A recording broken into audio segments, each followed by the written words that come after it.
In a world where towering beasts bow to no one, a lone human girl steps into a volcanic arena armed with nothing but her courage and a single, fragile note of sound. While hundreds watch, waiting for her to fail, the ground trembles and the air burns as a creature older than the stars rises to crush her. Yet what happens next will challenge everything they believe about power. If you are new to the channel, then please subscribe to the channel and like the video, and tell us in the comments where are you watching from.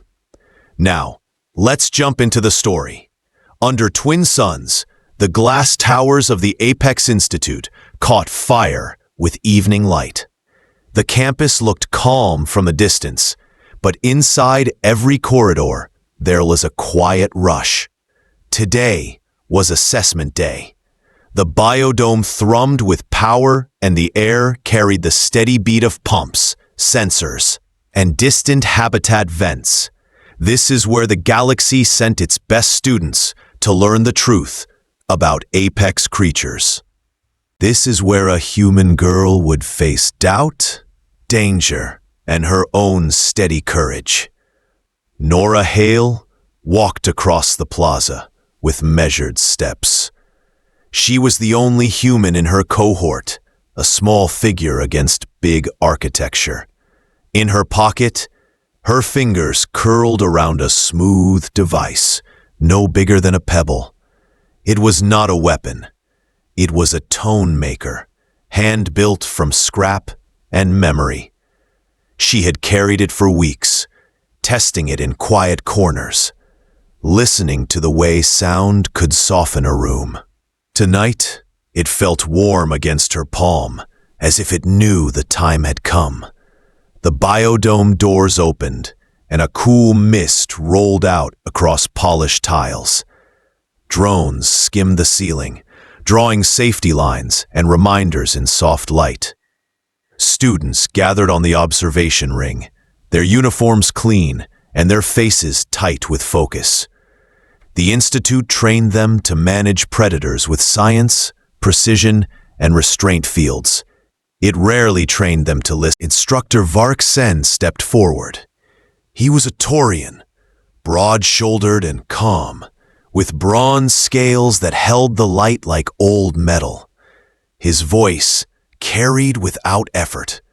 He welcomed the candidates, listed the rules, and reminded everyone that mastery meant control, safety, and repeatable results. His tone was not cruel, but it was certain. He had seen students fail. He had sent students home. He believed certainty saved lives. Nora stood between Ciravel, a soft-voiced serpentine student with quick eyes, and Tovin Grake, a beetle-armored competitor who wore pride like a medal. Cira gave Nora the smallest nod, a simple signal that said, "I see you." Tovin's plates clicked as he shifted his weight, already amused at the drama of a human going first.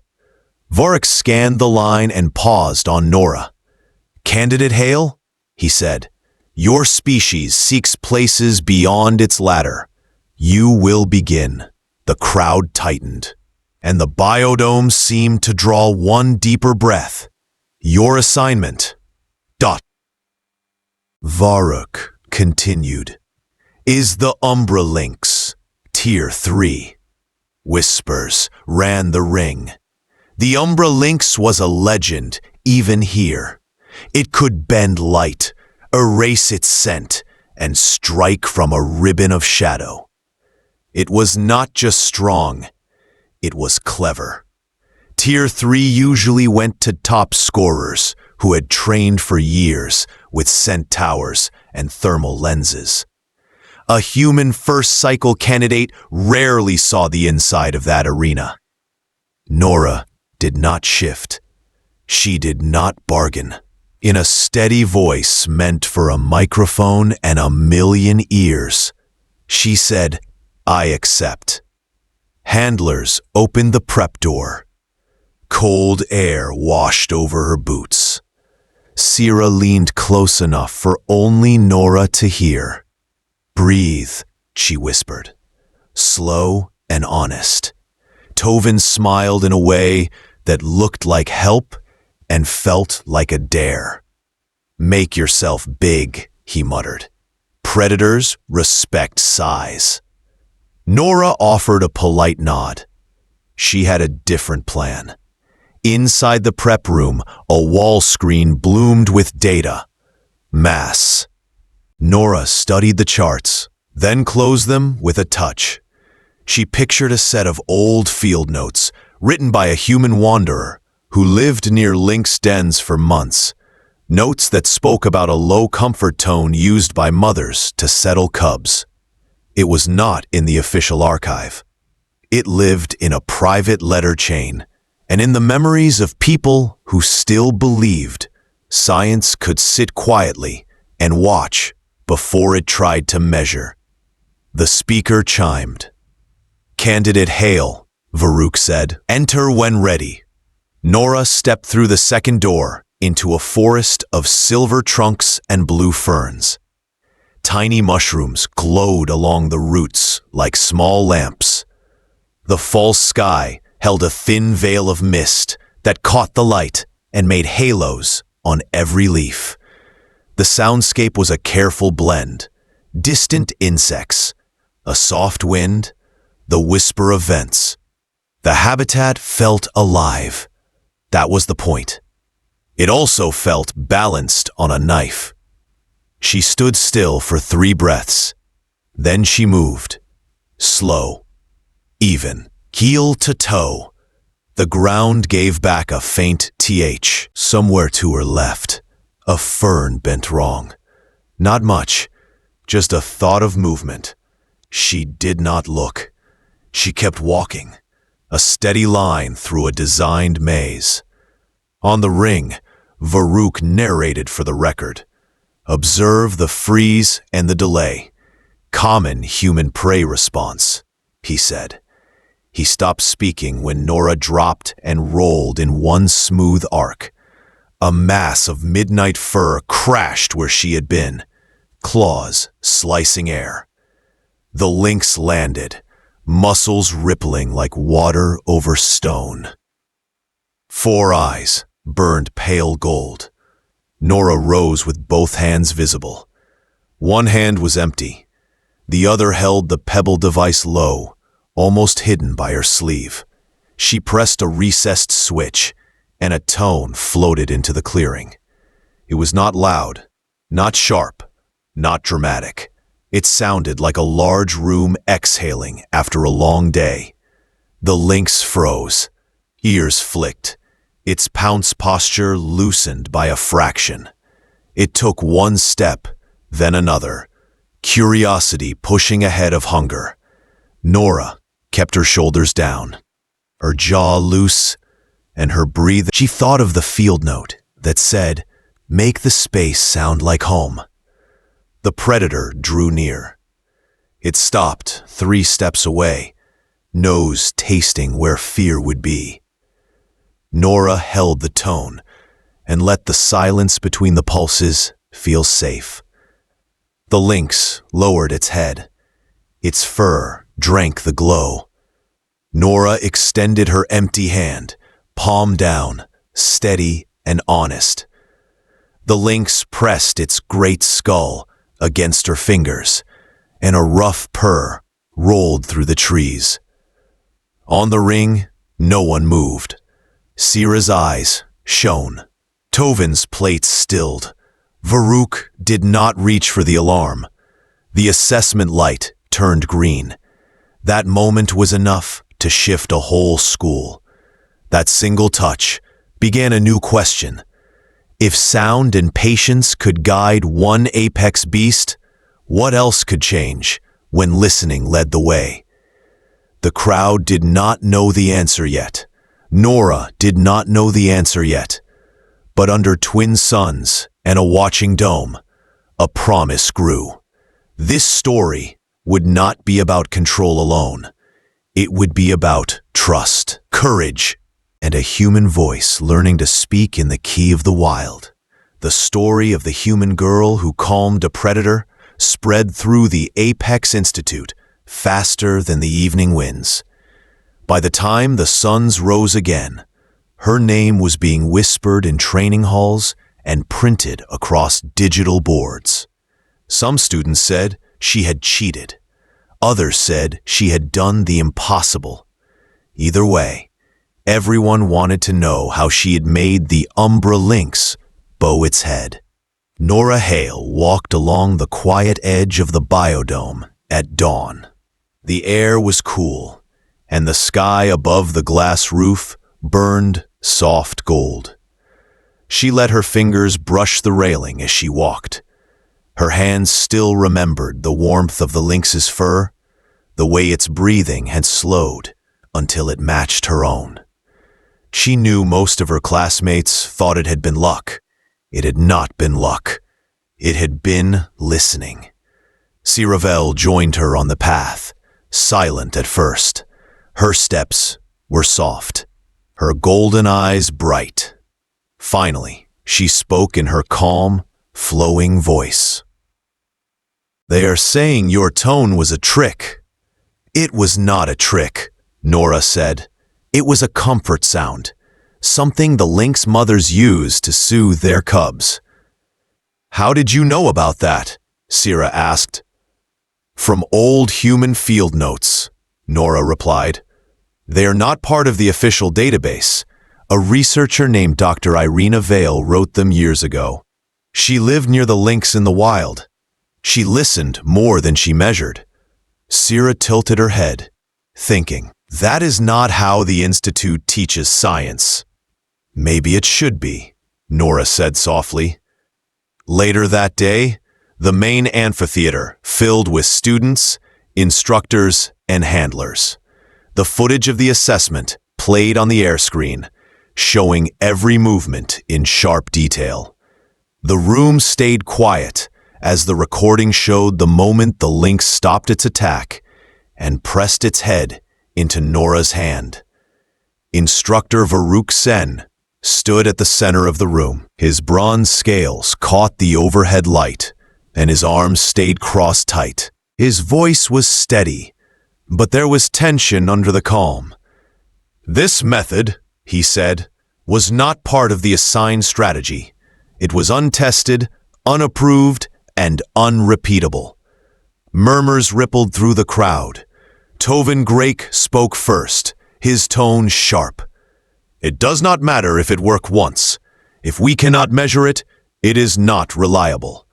Control keeps us safe." One of the dome handlers raised a scarred hand from the back row. Her voice carried a rough certainty. "I have worked with the lynx for 20 years, she said. "What the human did matched what I have seen mothers do, though I never understood it before." She reminded the creature of peace. Director Lys Arden stood near the edge of the platform. Her clear voice cut through the noise. "Perhaps what we call control is only one kind of safety. Perhaps cooperation can be another." The room fell quiet again. Varric turned to Nora. "Candidate Hale," he said. "Explain exactly what you did." Nora rose. Her voice stayed calm and even. "The tone was based on Dr. Vale's notes," she said. "It is a sound the lynx mothers make when their cubs are very young. It tells them they are safe. My device played that sound. The lynx remembered it." Her words were simple, but they reached far. The students stared, some frowning, some curious. No one spoke for several breaths. Cira's voice finally broke the silence. "Maybe we have been knocking on locked doors when the key is already inside." Director Lys nodded once. "We will not decide this by talk alone. In 3 days, we will hold a voluntary challenge. Tier 4 and Tier 5 creatures. No restraints, no pain tech, no force. Only cooperation. Those who succeed will earn research honors. Gasps ran through the amphitheater. Some students looked eager. Some looked pale. Nora felt her heart beat faster, not from fear, but from clarity. This was the real test. Proving she belonged had never been enough. She wanted to show what humanity could offer. Not just what it could survive. As the crowd dispersed, Varric stopped her near the doors. His voice was low and tight. "Do not join this challenge," he said. "I have seen bold students fall. I do not want to see you among them." Nora met his eyes. "Thank you for warning me," she said. "But I am not being bold. I am being careful in my own way." "Careful does not always win," he warned. "Maybe not," she said, "but it can change what winning means." That night, Nora returned to the dome's edge alone. She watched the lights shift over the habitats as the suns set beyond the glass. Inside, creatures moved in their worlds of mist, stone, and shadow. She could feel their presence like a low hum under her feet. They were powerful, wild, and misunderstood, and she was going to reach them, not with force, but with patience. The wind stirred the trees beyond the plaza. Nora stood still, listening to its rhythm. It matched her heart, and she knew, with quiet certainty, that she was ready to try. The morning of the challenge rose heavy and bright over the Apex Institute. The twin suns glared against the glass towers, and the stone walkways held the heat like memory. Inside the biodome's main ring, the stands filled early. Students whispered, handlers checked emergency lines, and drones buzzed overhead, showing live statistics on wide screens. Today was more than a competition. Today was a test of what the future of taming apex beasts could become. Nora Hale waited by the secure gates with a steady face. She wore light heat armor and carried no weapon. Her only tools were a tone device, a small vent-setting instrument, and her own resolve. While others spent the past 3 days preparing force fields or precision snares, Nora had chosen another path. She had studied the keepers, watched the rhythms of the apex habitats, and traced the quiet connections between the creatures and the places they lived. She believed harmony, not force, could unlock the impossible. Instructor Varkon stood near the control panel, arms crossed, jaw hard. His bronze scales caught the light like hammered shields. He had warned her again the night before. He had told her not to attempt this. He had said courage without sense was only another name for disaster.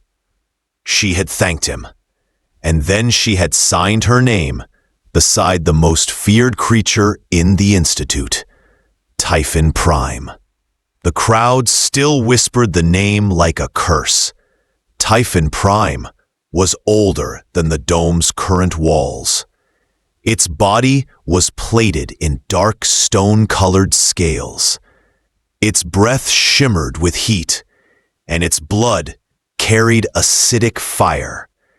It had broken steel bars and burned through reinforced glass. 2 handlers had died in its habitat over the last decade. Even the Institute's strongest candidates had never asked to face it. Until now. Director Lyse Arden stepped forward. Her wings of transparent membrane folded close. Her voice was clear as cold water. This voluntary trial will test cooperative methods only. No restraints, no force, no pain fields. Mastery must be achieved through understanding and calm engagement. Candidate Hale, you may enter. The massive security door hissed open. Hot air spilled out like a living thing. Nora felt it wrap around her arms and neck, heavy and dry. She stepped forward, and the door sealed behind her with a sound like finality. The habitat was vast and harsh. Black, volcanic rock jutted up in jagged spires. Thin rivers of glowing liquid hissed through cracks. Steam rose from vents, carrying a sharp chemical smell. The air shimmered, and each breath felt thick and sharp in her throat. Far across the basin, something large shifted, sending loose stones clattering down a slope. Varkon Prime was awake. Nora walked slowly, placing each foot with care. Her visor measured surface heat and air density, but she watched with her eyes as well. The habitat's sounds spoke in layers, the hiss of vents, the bubble of molten pools, and underneath, a deep pulse like a slow drum. It came not from the machinery. It came from the creature itself, a hidden rhythm, like a heartbeat buried under the ground. On the observation ring, Varuk hovered over the emergency lever. His eyes tracked every movement, his jaw tight. Nearby, Siravel watched with her hands clasped, silent but alert. Tovin Grake leaned forward until his armored forehead almost touched the glass. Nora crouched by a low vent, pulling out her setting tool. She listened to the vent's tone, a high hiss that wavered against the low pulse she felt through her boots. The frequencies fought each other, pushing the air into sharp edges. She thought of the recordings she had studied, of old wild footage where apex beasts lay calm in rain. Their surroundings had always moved to the same rhythm. Here, the habitat itself felt like a constant alarm. She adjusted the vent slats by a finger width. The hiss softened. She moved to the next vent, repeating the process, lowering the pitch until the air stopped biting and began to hum. Slowly, the deep pulse beneath her feet grew clearer. The habitat was starting to breathe again. A shadow rose on the far ridge, and the air trembled. Varkon Prime emerged from the rocks like a mountain coming to life. Its body was layered in rough, dark plates, streaked with dull red heat lines. Scars cut across its hide in pale silver threads. Its golden black eyes locked on her, and steam curled from its teeth. The crowd held its breath. Varuk's hand hovered over the alarm. Director Lice stood still, her expression unreadable. Nora did not raise her arms or shout. She did not try to look powerful. She stood like someone who had nothing to hide. She lifted the tone device to her chest and tuned it to the deep rhythm she had uncovered. A soft note rose, low and steady, like distant thunder on calm water. She let her breathing match it. She let her shoulders drop. Varkon Prime thundered down the ridge, heat pouring from its body, and stopped only meters away. Its roar cracked against the glass of the viewing wall. The sound shook the scaffolds. Students flinched. Nora stayed still. She held the tone steady. She met the creature's gaze, and she let it see her calm. The roar faded to a slow growl. The massive plates stopped rattling. The golden eyes blinked once, slow, like cooling stone. Nora took 3 steps forward and knelt on the warm rock. She placed the tone device on the ground between them. Her palms opened on her knees. She breathed in the same measure as the deep pulse rising from the earth. On the ring, no one spoke. The tension cracked like ice under sun. Varuk exhaled a breath he had not realized he was holding. Sira's eyes shone like fire caught in water. Nora stayed still, while a living volcano lowered its head, the air humming between them. She had kept her vow. She had chosen harmony. And for the first time in many years, Varkon Prime did not rage. It listened. The world inside the volcanic habitat stood silent. No vents hissed. No stones cracked under sudden claws. The great beast stood still before the human girl, its golden black eyes steady and bright. Nora Hale stayed kneeling on the warm rock, her breathing calm, her heartbeat slow. The tone device hummed softly between them, pulsing in time with the deep rhythm that seemed to rise from the ground itself. It was as if the creature and the world had one heartbeat, and now she had joined it. On the observation ring, hundreds of eyes stared. The viewing glass caught faint ripples from the beast's earlier roar, but it held firm. Director Lyse Arden stood at the control console, silent and intent. Instructor Varkon stood with his arms stiff at his sides, his face unreadable. Even Tovin Grake had gone quiet, the usual gleam of competition gone from his armored face. Siravel's hands gripped the rail, her knuckles pale, her voice barely above a whisper. It's listening. Inside the habitat, Nora did not move. Movement could spark instinct. Movement could break the fragile thread of peace. She focused on the rhythm, the low, slow sound she had coaxed from the vents, and the deeper thrum coming from the massive creature's chest. She watched its sides rise and fall.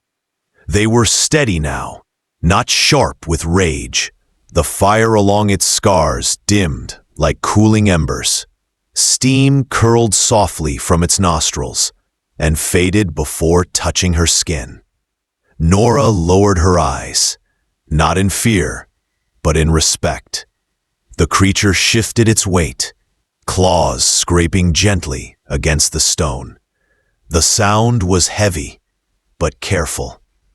Then, slowly, it bent its great head until its snout hovered just above the tone device. Heat radiated from it in waves, and the hum from the device wavered for a moment, then deepened, matching the creature's breathing exactly.